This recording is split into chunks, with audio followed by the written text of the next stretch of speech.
अस्सलामुअलैकुम, मैं हूं आपकी होस्ट शाइस्ता रज़ा और आप देख रहे हैं प्रोग्राम बनाम सरकार। और इलेक्शन स्पेशल प्रोग्राम्स में आज जो हल्का हम कवर कर रहे हैं वो है NA 236।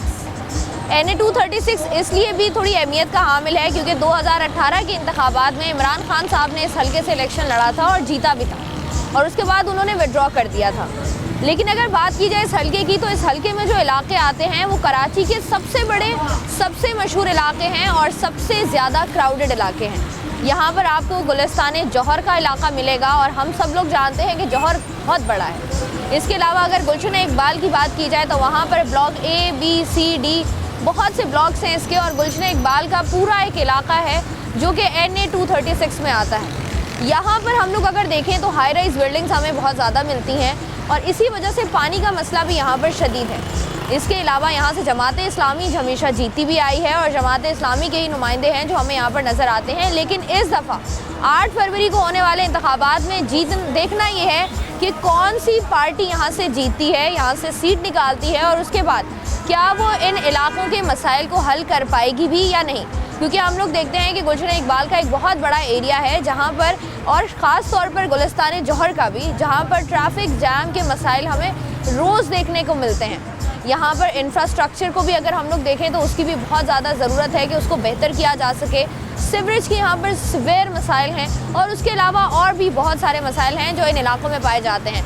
आखिर वो मसाइल हैं क्या, और इलेक्शन की गहमा गहमी स्टार्ट हो गई है या नहीं, लोग इस बारे में क्या कहते हैं, ये सब कुछ जानेंगे अब आज के प्रोग्राम बनाम सरकार में। इस वक्त मैं कराची के मशहूर इलाके गुलिस्तान जौहर में मौजूद हूँ और यहाँ पर जो है वो आवाम की क्या राय है, आवाम क्या राय रखते हैं, आइए उनसे जानते हैं। बिजली वगैरह के मसाइल हैं इलाके में?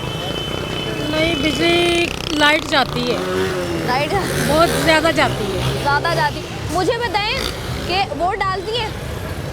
बिल्कुल डालती हूँ। किसको वोट डालना है इस बार? जो हुक्मरान अच्छा होगा उसको डालेंगे। क्या लग रहा है आपको, आपने किसको, कौन सी पार्टी को आपको लगता है कि इस इलाके से वोट डालना चाहिए जो कि इलाके में काम करेगी?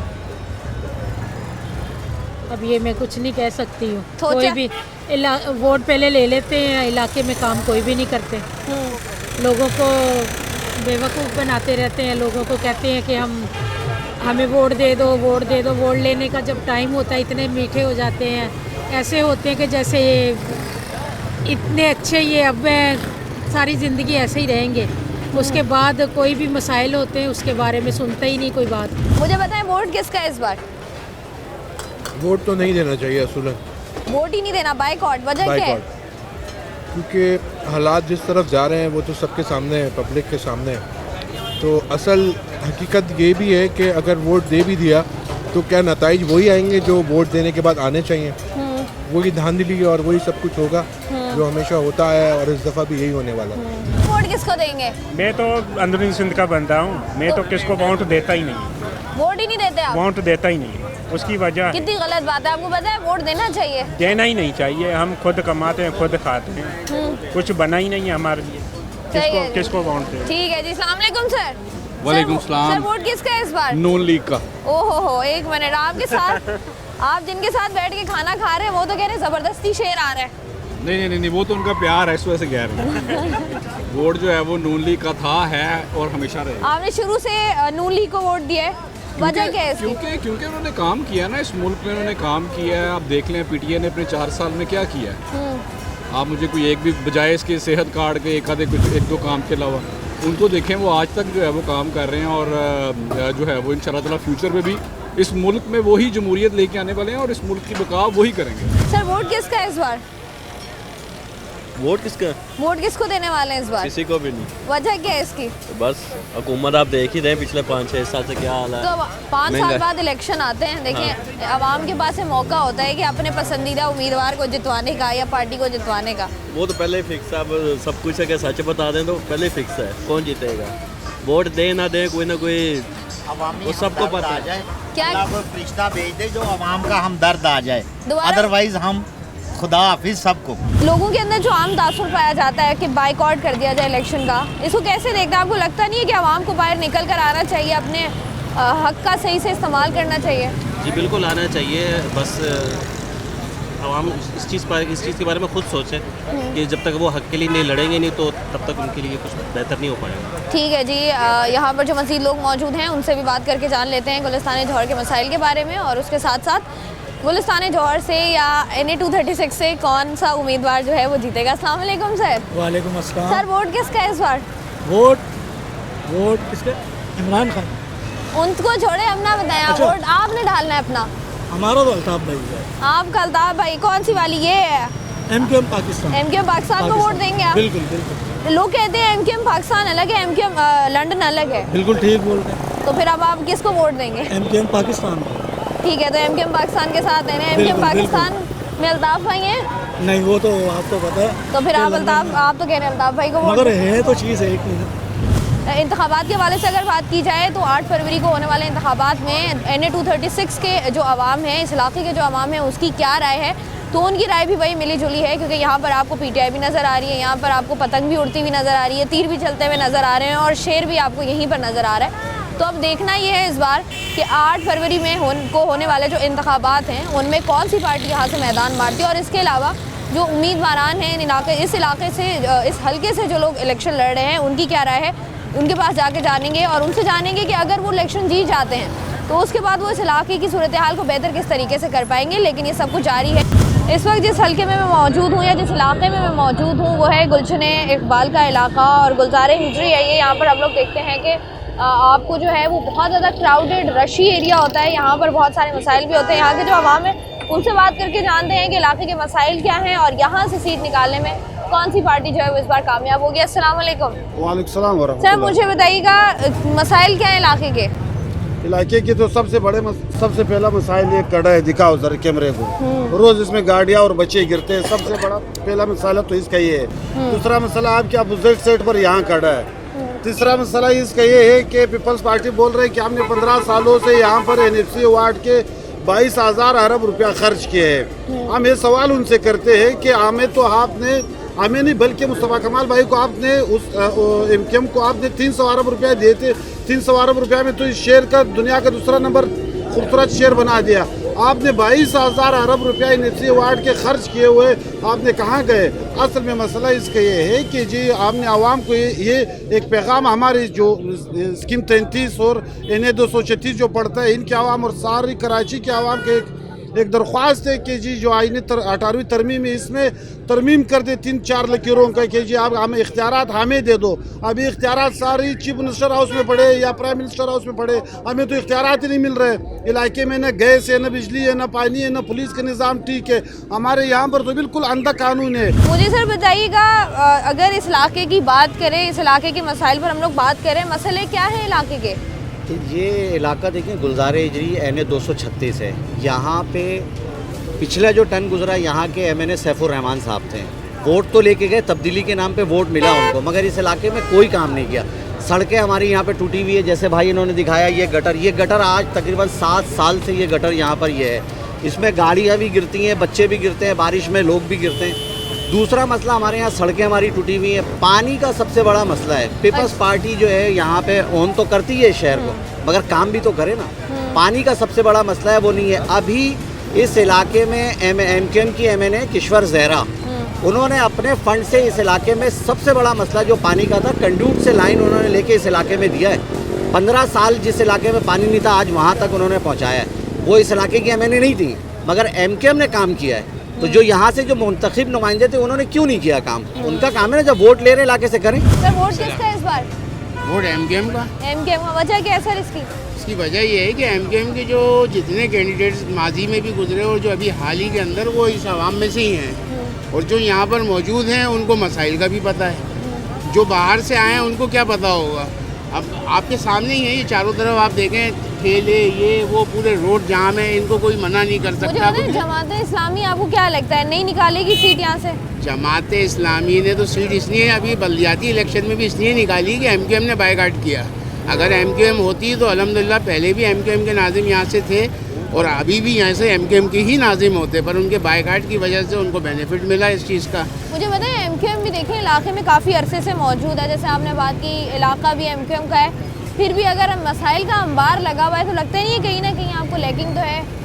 मसाइल तो देखें, आज से अगर हम 4-5 साल पीछे चले जाएं तो MQM ने ही मसलों को हल किया। पहले भी आवाम में उतर के मसले हल किए, अब दोबारा इंशाल्लाह उनको मौका मिल रहा है, वो आएंगे और यही मसले वही हल करेंगे। बाकी सब बातें करने वाले लोग हैं कि हम यूँ कर देंगे, ये कर देंगे, करेगा कोई नहीं।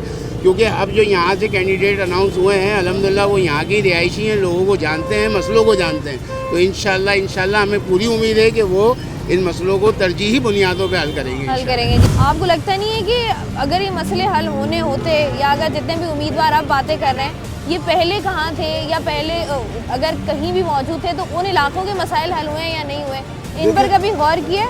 देखिए बात यह है कि पिछले अदवार में यहाँ पे पानी के मसले, ये पीछे जो के अपना 3 का मनसूबा है, ये अपने दौर में फारूक सत्तार भाई और मुस्तफ़ा कमाल भाई ये मनसूबे लाए। कराची में जितने अंडर पासिस हैं, कराची में जो अच्छी अपना इलाके हैं वहाँ पे जो तरक्याती काम हुए हैं वो आपको भी नज़र आते हैं, हमें भी नज़र आते हैं। मज़ाफ़ाती इलाके जहाँ पे पीपल्स पार्टी के नाज़िमीन हैं या उनके टाउन नाजिम हैं, उन इलाकों का बहुत ही बुरा हाल है। कि मैं तो मीडिया से पूछता हूँ कि कराची के मसले हल किसने किए हैं? चले MQM ने नहीं किए, मान लिया इस बात को, MQM ने नहीं किए। सवाल ये किए किसने? 2001 में नेमतुल्ला खान मरूम आए, MQM के बाइकआउट के सदक़े में आए। 2002 से उन्होंने काम शुरू किया, जिस वक्त MQM का गवर्नर आया और MQM ने उन्हें विफाक से पैसे दिलवाने शुरू किए। वरना 2001 से 2002 तक मैं चैलेंज कर रहा हूँ आपको मीडिया के थ्रू, जमात इस्लामी को, एक कारनामा बता दें नेमतुल्ला खान साहब का जो इस 1 साल में किया गया है। कोई एक कारनामा नहीं बता सकते। ये जितनी कंस्ट्रक्शन हुई MQM में के दौर में हुई, अगर नेमतुल्ला खान साहब ने इतने अच्छे कारनामे अंजाम दिए थे तो 2005 में मुस्तफ़ा कमाल भाई नहीं आते, नेमतुल्ला खान साहब दोबारा मुंतखब होते। मुस्तफ़ा कमाल भाई मुंतखब हुए 2009 तक the second best mayor of the world, दुनिया के सेकंड मेयर का जो है वो अपने लिए खिताब, कोई MQM का जोर नहीं चल रहा था आलमी इदारों में कि जिन्होंने ज़बरदस्ती मुस्तफ़ा कमाल को सेकंड मेयर बना दिया था कि नहीं। 2 वसीम अख्तर मेयर थे, पूरे कराची में कुछ नहीं किया होगा वसीम अख्तर ने। यहाँ 75 करोड़ रुपए से लाइन डलवाई है पानी की, सबसे देरीना मसला पानी का। वसीम अख्तर साहब तो अपने पूरे उसमें कह लें जितना भी उनका वक्त गुजरा यही कहते रहे कि बजट नहीं मिल रहा। मैं आपको बता रहा हूँ ना, वसीम अख्तर के कारनामे इस इलाके में बता रहा हूँ, मुझे किसी और इलाके की फिक्र नहीं है। पूरे कराची के थे ना। मैं आपसे अपने इलाके की बात कर रहा हूँ ना, आप मेरे इलाके में खड़ी हैं, मुझसे बात करिए ना, मैं आपको उसका जवाब दे रहा हूँ ना। देखिए मुबीना टाउन के सामने की रोड सबसे पहले बनवाई वसीम अख्तर साहब ने। RAI, PTI और पीपल्स पार्टी आधे रोड पे रुकवा दिया, कोर्ट में चले गए। किसी ने नहीं पूछा कि भाई ये अवामी फलाह का काम हो रहा है, कोर्ट में क्यों जा रहे हो? क्योंकि पानी का बिजनेस चल रहा था वहाँ, पानी की लाइन नीचे से जा रही थी, उस बिजनेस की वजह से कोर्ट में रोड रुकवा दी गई। बाद में वही रोड आलमगीर खान साहब ने बनवाई, जो पूरी रोड मद्रास तक 25 करोड़ रुपए में वसीम अख्तर बनवा रहे थे, आलमगीर खान साहब 20 करोड़ रुपए में सिर्फ खत्म नबूवत चौक तक लेकर आए और वो भी कंप्लीट नहीं की उन्होंने। अगर बाकी इलाकों की बात की जाए उसी तरीके से इस इलाके में बड़े मसले हैं, मौजूद हैं, मसाइल का अंबार लगा हुआ है, लेकिन खुशाइन बात यह है कि लोग जो है वो निकल कर अपना वोट जो है वो कास्ट करना चाहते हैं, जो कि एक अच्छी बात है। जितने भी आवाम है उनके अंदर एक सियासी शऊर होना बड़ा ज़रूरी है, क्योंकि आपके अंदर सियासी शऊर होगा तो आपको अपने कैंडिडेट का भी पता होगा, आपको मसाइल का भी पता होगा और आपको ये भी पता होगा कि आपके इलाके से जो भी उम्मीदवार यहाँ पर खड़ा हो रहा है वो किस तरीके से जो है वो आपके मसाइल हल करेगा, आया वो हल कर पाएगा भी या नहीं। फिर बात की जाए MQM पाकिस्तान के हवाले से, तो MQM पाकिस्तान की टिकट पर जो है हसन साबिर एडवोकेट साहब जो है वो इस दफ़ा यहाँ से इलेक्शन लड़ रहे हैं। वो हमारे साथ मौजूद है, उनसे बात करके जानते हैं कि कैसी चल रही है उनकी इलेक्शन कैंपेन और क्या कहना चाहेंगे वो। अस्सलाम वालेकुम सर। वालेकुम अस्सलाम। मुझे बताइएगा सर कैसी चल रही है आपकी कैंपेन? देखिए MQM की कैंपेन तो भरपूर है। MQM पिछले 2 माह से अपनी कैंपेन कर रही है शहर कराची और हैदराबाद के अंदर।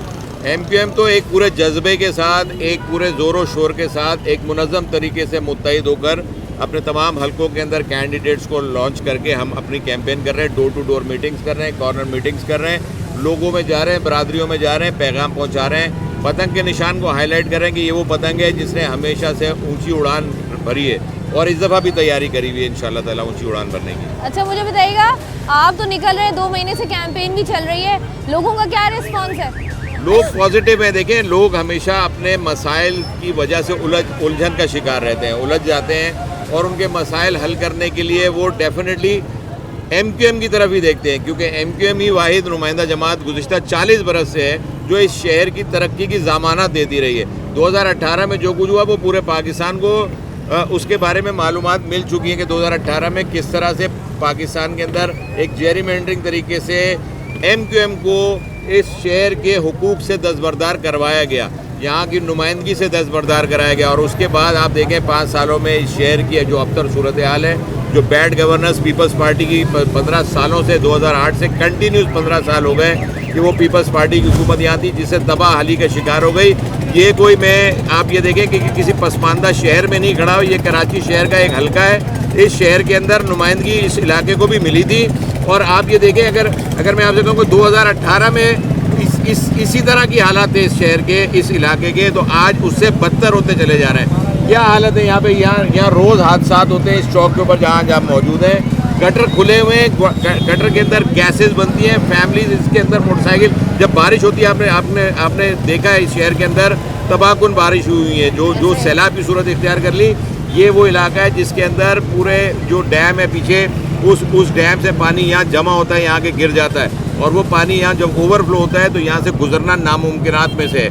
तो ये वो इलाके हैं जिसके अंदर इंतहाई तरक्की की ज़रूरत है, इंतहाई तेज़ रफ्तारी से काम करने की ज़रूरत है। MQM ही वो ताकत रखती है कि वो उस तेज़ रफ्तारी, बर्क रफ्तारी और तेज़ी से जवां मर्दी के साथ और उसूलों के साथ इस शहर को तरक्की दे सके। अच्छा हसन साहब, मुझे बताइएगा, जैसे आपने बात की कि बहुत सारी चीज़ों की ज़रूरत है, इस तरीके से अगर ज़िले तबके तक या देख लीजिए ज़िले हुकूमतों तक जो है वो सारी चीज़ें ट्रांसफ़र हों तो बेहतर काम हो सकता है।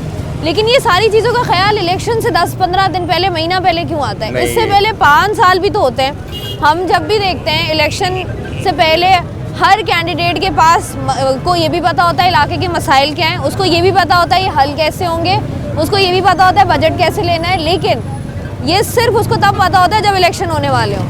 आवाम से जब हम बात करते हैं ना, वाकई हसन साहब वो बिल्कुल मायूसी के आखिरी दर्जे पर है। आप तमाम दूसरी जो सियासी जमातें हैं उनके लिए तो ये बात बिल्कुल उनके ऊपर फिट बैठती है, सिवाय MQM के। इसलिए क्योंकि MQM तो ग्रास रूट लेवल की ही पार्टी है ना, उन्हीं लोगों की। हम तो गरीब मुतवस्सित तबके की जमात है भाई, हम तो उन मसाइल से नबर्द आज़मा होते हैं, हम वहाँ खड़े होते हैं, हमें पता है कि क्या मसाइल हैं। हमारे अंदर कोई वडेरा नहीं है, हमारे अंदर कोई सरमायादार नहीं है, कोई रियासत का कोई बड़ा नहीं है। हम लोग तो आम लोग हैं, इसी तरह से लोग पूरे पाकिस्तान के लोग हैं, उस तरह से हम लोग भी हैं। तो हम तो इन मसाइल को हमेशा उजागर करते रहे, और आज से नहीं करते रहे। जब हमें मौका मिला हमने ऐवानों में इस बात की आवाज़ उठाई। ये जो तरमीम की बात है, ये तरमीम भी हमने 2018 के बाद भी जमा कराई। आज हमने उसको अपने मंशूर का हिस्सा बनाया। और मुल्क की तारीख में, MQM की तारीख में पहली दफ़ा है कि अगर हमने MQM ने कोई अलाइंस इलेक्शन से पहले किया तो वो इस दफ़ा किया, और वो अलाइंस इसलिए किया है कि अगर ये तरमीम नून लीग करने को तैयार हो जाए, और जो अभी तक वो तैयार हैं, अगर वो ये तरमीम करेंगे तो यकीनन MQM उनको सपोर्ट करेगी हुकूमत बनाने में। NA 236 की अगर बात की जाए, यहाँ पर भी हम देखते हैं कि यहाँ पर पाकिस्तान पीपल्स पार्टी के उम्मीदवार जमात इस्लामी भी यहाँ पर है। क्या आप देख रहे हैं कांटेदार मुकाबला होगा या आसानी से सीट निकाल लेंगे आप? देखें, MQM से मुकाबला करना तो किसी की बस की बात एक्चुअली तो नहीं है। MQM के पास अवामी ताकत है। MQM कीबोर्ड वॉरियर नहीं है। MQM को सोशल मीडिया पे आप नहीं देख सके शायद, लेकिन MQM को आप लोगों के दिलों में देख सकेंगे। आप अगर यहाँ भी सर्वे करें, लोगों से मालूम करें, आपको मालूम हो जाएगा कि MQM लोगों के दिलों में बसती है। लोग उसको उसके काम से पहचानते हैं। लोग उसको ये चाहते हैं कि उसको वापस वो इख्तियार मिलना चाहिए, वो ताकत मिलनी चाहिए, जिससे वो इन मसाइल को हल कर सके। बाकी सब कोई कीबोर्ड वॉरियर है, कोई बातों का टूर्नामेंट कर रहा है, कोई इसने सिर्फ हल अपने आप को दिखा दिया है, वन मैन शो बना हुआ है, किसी काम का नहीं है सिवाय MQM के, और कोई शहर को नहीं बना सकता, और इसी शहर से मुल्क को चला सकता है। ठीक है जी, बहुत बहुत शुक्रिया। MQM की टिकट पर हसन साबिर एडवोकेट साहब हैं, जो कि इस दफ़ा इलेक्शन लड़ रहे हैं। और देखना यह है कि इन इंतखाबात के बाद 8 फरवरी के बाद अगर हसन साहब कामयाब हो जाते हैं तो अगले 5 सालों में इस शहर की या इस इलाके की तकदीर बदलेगी या नहीं बदलेगी। Welcome back. प्रोग्राम में आज हम कवर कर रहे हैं NA 236 और जमात इस्लामी से इसके कैंडिडेट हैं उसामा रज़ी साहब। तो आइए उनसे बात करते हैं। अस्सलाम वालेकुम सर। सर, मुझे बताइएगा क्या लग रहा है आपको NA 236 कॉन्स्टिट्यूंसी को अगर देखा जाए, क्या मूड लग रहा है हल्के का? जी, बहुत शुक्रिया आपका, आप यहाँ तशरीफ़ लाई। जो हमारी NA 236 है, जो बुनियादी तौर पे गुलशन इकबाल और गुलिस्तान जौहर पे मुश्तमिल है, ये पूरा हल्का हमेशा से तारीख़ी तौर पे जमात इस्लामी के साथ रहा है। जमात इस्लामी यहाँ हमेशा जीतती रही है। कौमी और सूबाई असम्बली के इंतखाबात भी जीते हैं और बल्दियाती इंतखाबात भी जीते हैं। यहाँ पहले टाउन चेयरमैन भी हमारा था और इस दफ़ा भी यहाँ 10 यूसीज़ हैं, 10 में से 10 यूसीज़ जमात इस्लामी ने जीती हैं, 10 में से 10। लेकिन वो आपको पता है कि रिकाउंटिंग में, मतलब वो जो एक जाली रिकाउंटिंग हुई जिसमें सीटें छीनी गई, उसकी वजह से जो थैले फाड़ कर और वोट डैमेज करके, तो वो 3 यूसीज़ उन्होंने उसमें से रिकाउंटिंग में ज़बरदस्ती बाद में वहाँ से जाके उसको उन्होंने छीनी है। वरना यहाँ अल्हम्दुलिल्लाह 10 में से 10 जमात इस्लामी जीती हुई है और आइंदा भी जीतेगी इंशाल्लाह। ये इस कॉन्स्टिट्यूंसी का वोटर बिल्कुल यकसू है तराजू पे, हाफिज़ नईम पे और जमात इस्लामी पे। अच्छा, मतलब लग रहा है कि आपको उस तरीके से जैसे बाकी जमातों के उम्मीदवार हैं उनकी तरह एक्स्ट्रा एफर्ट पुट नहीं करनी पड़ेगी। एक्स्ट्रा कराची शहर के करोड़ों लोग सुई गैस से मुतासिर हैं, पूरे मुल्क के करोड़ों लोग मुतासिर हैं। किसी को आवाम के मसलों की फिक्र नहीं है, सब अपनी सीटों और अपने मफादात की सियासत कर रहे हैं। जमात इस्लामी ने पिछले इतवार को गजा के मुसलमानों के लिए तारीखी मिलियन मार्च किया, आपने देखा। सुई सदन गैस के हेड ऑफिस के ऊपर एक ज़बरदस्त शानदार धरना करने जा रहे हैं। वो धरना सुई गैस की इस किल्लत की, इस बंदिश की, जो इनकी बदइंतज़ामी के नतीजे में, जो इनकी नालायकी के नतीजे में और जो इनकी लूट घसूट के नतीजे में जो पूरे मुल्क के अवाम बहरान से दो चार हैं, हम उसके लिए ज़बरदस्त धरना देंगे इंशाअल्लाह। उसामा साहब, ये बात भी बताइएगा, लोग ये बात कहते हुए नज़र आते हैं कि जमात इस्लामी का ये पैटर्न है कि कोई भी काम हो जाता है धरना दे दो, तो उससे धरना तो दे दिया लेकिन उससे नतीजा कोई नहीं निकलता। आप मुझे बताएं कि आप लोगों की हिकमत अमली होती क्या है? जैसे आपने बताया गैस का बहरान बहुत बड़ा बहरान है, पूरा कराची उसकी लपेट में है, तो धरना देने से होगा क्या? कोई सोल्यूशन निकलेगा इसका? देखिए, सबसे बड़ी बात तो यह है कि आप किसी अवामी मसले के ऊपर एहतिजाज करें, आप बोले, ये खुद एक बहुत बड़ी अचीवमेंट है। कोई बोले नहीं, सन्नाटा हो और अवाम के ऊपर जुल्म के पहाड़ टूटते रहें, तो ये अच्छी सूरत हाल है? या ये कि अवाम रद्द अमल का इजहार करें, एहतिजाज करें, बोलें? और फिर जमात इस्लामी की इस मुसलसल कैंपेन के नतीजे में आप देखें कि लोगों के मसाइल हल हुए हैं।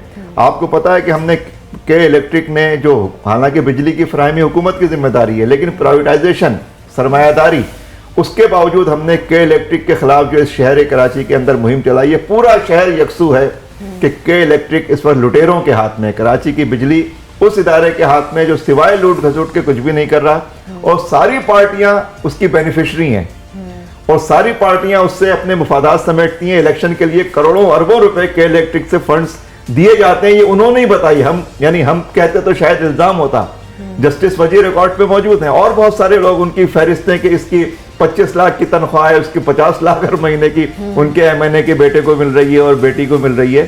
तो ये तो लूट घसूट का इदारा बनाया हुआ है। इस मुहिम के नतीजे में जो के इलेक्ट्रिक के खिलाफ हमने चलाई, अरबों रुपए शहरियों के वापस हुए, आपको मालूम है ये बात। इस मुहिम के नतीजे में ये लोग एक्सपोज हुए जो दरपर्दा बैठकर आवाम को लूटते हैं। इस मुहिम के नतीजे में गवर्नमेंट डिफेंसिव पर गई है। फिर आप देखिए, हमने शनाख्ती कार्ड के मसले पे, कराची में करोड़ों लोगों का शनाख्ती कार्ड का मसला था, हमने इसके सारी SOPs चेंज करवाई हैं। बुनियादी कवानीन, हमारी कोई नुमाइंदगी नहीं थी, कुछ ना होने के बावजूद हमने शनाख्ती कार्ड के मसले पे जो धरने दिए हैं, जो तहरीक चलाई है, लाखों लोगों के इस शहर कराची में शनाख्ती कार्ड के मसले हल हुए हैं। वो आज हमें दुआएं देते हैं और वोट भी देके उन्होंने बल्दियाती इलेक्शन में पूरे शहर में, मेन स्ट्रीम शहर में उन्होंने हमें जितवाया।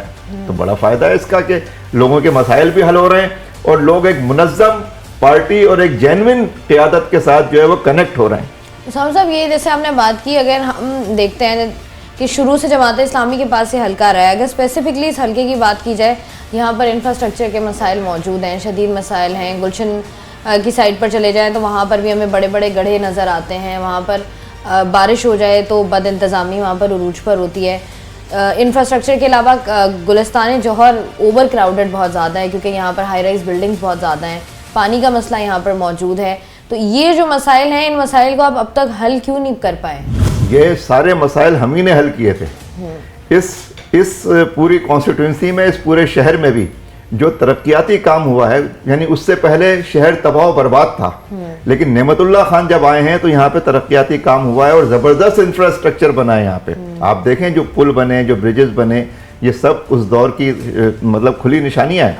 जो सड़कें नेमतुल्लाह खान के ज़माने में बनी थी, वो अगर उस पर खुदाई नहीं हुई है तो वो आज तक बरकरार हैं। कोई बारिश, कोई आंधी, कोई तूफान उससे वो सड़क ख़राब नहीं हुई है। लेकिन उसके बाद फिर जो लोग आए हैं, जो लूट खसूट का बाजार गर्म हुआ है उसने फिर सब कुछ खराब कर दिया। अब एमकेएम से जब बात की जाती है वो ये कहते हैं कि भाई नेमतुल्लाह खान साहब आए और उसके बाद अगर उन्होंने इतना तरक्याती काम किया या इतना सब कुछ किया था तो फिर अगले 5 साल बाद वो इलेक्ट क्यों नहीं हुए? अगले 5 साल बाद मुस्तफ़ा कमाल साहब आ गए, तो वो कहते हैं कि मुस्तफ़ा कमाल और एमकेएम के आने के बाद जो है वो कराची के अवाम के मसाइल भी हल हुए हैं, क्योंकि मिडिल क्लास जमात है और देखा जाए तो मुनज़्ज़म तरीके से एमक्यूएम ने हल किया है मसला। काश के जनरल मुशर्रफ जिंदा होते तो वो तो ये बात बता भी गए, तो वो बता देते कि नेमतुल्लाह खान दोबारा क्यों नहीं जीत सके। नेमतुल्लाह खान तो सारे शहरियों की चॉइस थे, वो हारे नहीं है, हरवाए गए हैं, ये जीते नहीं है, जितवाए गए। और एमक्यूएम कौन सी, ये एमक्यूएम है। इस यानी आप किसी गधे के ऊपर शेर की खाल पहना दें और कहें कि ये शेर है, एमक्यूएम तो किसी और की है। आप इनके ऊपर एमक्यूएम की खाल चढ़ा दें और लोगों को धोखा देने की कोशिश करें कि इनका नाम एमक्यूएम है, तो ये तो एमक्यूएम नहीं है, ये तो एमक्यूएम के गद्दार हैं, धोखेबाज हैं, किसी और का व्हीकल हैं, किसी और का ऑपरेटर्स हैं, ये किसी और के लिए इस्तेमाल होने वाले हैं, ये शहर के गद्दार हैं। और इनका काम सिवाय सौदागरी के कुछ भी नहीं है।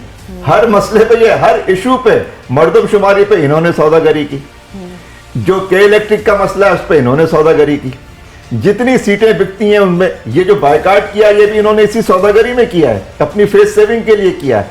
अच्छा, एक चीज और है, पहले लोग गुमागु में थे, कंफ्यूज थे कि यार ये कहीं वही तो नहीं है, कहीं अंदर से मिले हुए तो नहीं है। अब तो अल्हम्दुलिल्लाह अल्ताफ हुसैन साहब ने खुद ही दूध का दूध पानी का पानी कर दिया है और पूरा शहर कराची ये बात समझने में कामयाब हो गया है कि ये शहर के वो लोग हैं कि जो किसी और के लिए इस्तेमाल होते हैं। शहर का मुकदमा अगर कोई लड़ रहा है तो वो हाफिज नईमुर रहमान है, वो जमात इस्लामी है, वो तराजू का निशान है। और पूरा आप मुझे बताइए, हाफिज नईमुर रहमान क्यों नहीं दोबारा मेयर मुंतखब हुए? वो ऐसा नहीं है कि वो जीते नहीं है, वो हारे नहीं है, हरवाए गए हैं।